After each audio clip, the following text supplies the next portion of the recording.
Hello, in front of me I've got PS5 and in this video I'll show you how to enter create menu on the PSVR2 controller. So let's take a look at the controller.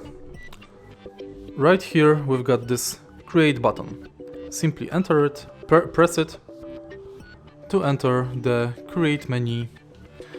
Thanks to this menu you can save recent gameplays, enter recent saved videos, take a screenshot and start new recording.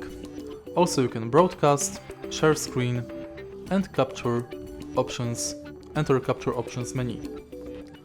And that's basically it. If you find this video helpful, please leave like, comment and subscribe.